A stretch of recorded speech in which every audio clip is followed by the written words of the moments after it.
Hello my dear student, आज मैं आप लोगों के लिए लेके आया हूँ महाकाव्य और खंडकाव्य में क्या अंतर होता है। यह है जो अंतर है बहुत ही परीक्षाओं में पूछा जाता है और बहुत ही मोस्ट आईएमपी क्वेश्चन है जो बार बार रिवाइज होता है।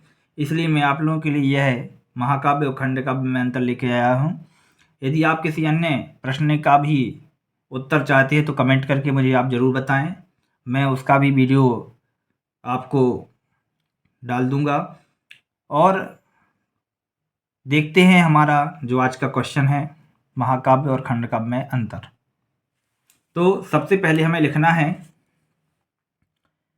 खंडकाव्य एवं महाकाव्य में निम्नलिखित अंतर है। ठीक है, व्यवस्थित लिखेंगे तो नंबर भी बहुत अच्छे मिलते हैं। खंडकाव्य और महाकाव्य में निम्नलिखित अंतर हैं। तो सबसे पहले हम एक सारणी बना लेंगे जिसमें क्रमांक संख्या महाकाव्य और खंडकाव्य रहेंगे। व्यवस्थित लिखने से नंबर भी बहुत अच्छे मिलते हैं। तो इसमें हमारा जो फर्स्ट है, तो जो महाकाव्य होता है, महाकाव्य में संपूर्ण जीवन का वर्णन होता है। जो महाकाव्य होता है उसमें संपूर्ण जीवन का वर्णन होता है, जबकि खंडकाव्य में जीवन के किसी एक खंड या घटना का वर्णन होता है। महाकाव्य में संपूर्ण जीवन का वर्णन होता है और खंडकाव्य में जीवन की किसी एक खंड या घटना का वर्णन होता है। हमारा दूसरा अंतर है, तो महाकाव्य का नायक उदार एवं महान होता है। जो महाकाव्य में नायक होता है जिसका संपूर्ण जीवन का वर्णन होता है वह उदार होता है और महान होता है। ठीक है, जबकि खंडकाव्य में तो इसके नायक में यह गुण पाया जाना आवश्यक नहीं है। मतलब ये जरूरी नहीं है कि जो खंडकाव्य जिस पर बना हुआ है उसका जो नायक है वो उदार या महान हो। ठीक है, ये हमारे दो अंतर हो गए। हमारा थर्ड अंतर है महाकाव्य का कलेवर बड़ा होता है। महाकाव्य का जो कलेवर होता है, कलेवर का मतलब होता है कथा वस्तु।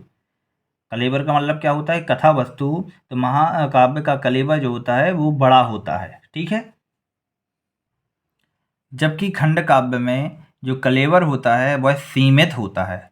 इसमें कलेवर बड़ा होता है और इसमें कलेवर सीमित होता है। हमारा अगला अंतर है, इसमें कम से कम 8 सर्ग होते हैं। 8 सर्ग का मतलब होता है जो अध्याय होते हैं वो बड़े होते हैं। इसमें कम से कम 8 सर्ग होते हैं, जबकि जो खंडकाव्य होता है इसमें सर्गों की संख्या क्या रहती है? नियत नहीं होती, फिक्स नहीं होती कि कितने होंगे। ठीक है, लेकिन इसमें यह है कि कम से कम 8 तो होंगे ही। ये महाकाव्य के लिए था। हमारा पांचवा उदाहरण जो है वो उदाहरण के रूप में दिया गया है। पांचवा जो अंतर है वो उदाहरण के रूप में है। जैसे रामचरितमानस क्या है? एक महाकाव्य है। और रामचरितमानस किसने लिखा है? ये लिखा है गोस्वामी तुलसीदास जी ने। ठीक है, फिर है सूरसागर, ये भी क्या है? एक महाकाव्य है और इसको लिखा है सूरदास जी ने। ठीक है, पृथ्वीराज रासो, ये भी क्या है? एक महाकाव्य है और पृथ्वीराज रासो लिखा है चंद्रवरदाई ने। ठीक है ना, तो रामचरितमानस तुलसीदास जी ने, सूरसागर सूरदास जी ने और पृथ्वीराज रासो ये लिखा है चंद्रवरदाई ने। जबकि खंडकाव्य में हम देखते हैं तो सुदामा चरित्र, जो सुदामा चरित्र है ये लिखा है नरोत्तम दास ने। सुदामा चरित्र किसने लिखा है? नरोत्तम दास ने। पंचवटी जो लिखा है मैथिली शरण गुप्त ने। मैथिली शरण गुप्त की रचना है पंचवटी, ये खंडकाव्य है। और यशोधरा, ये भी मैथिली शरण गुप्त की रचना है और ये भी क्या है? एक खंडकाव्य है। तो ये हमारे थे महाकाव्य और खंडकाव्य में अंतर। यदि ये आपको हेल्पफुल रहते हैं, पसंद आते हैं तो वीडियो को लाइक करें और कमेंट करके आपको ज़रूर बताना है कि वीडियो आपको कितना हेल्पफुल हुआ है। ठीक है, और यदि आप कोई अन्य प्रश्न के भी आंसर चाहते हैं तो कमेंट बॉक्स में आप ज़रूर कमेंट करें। बहुत बहुत धन्यवाद।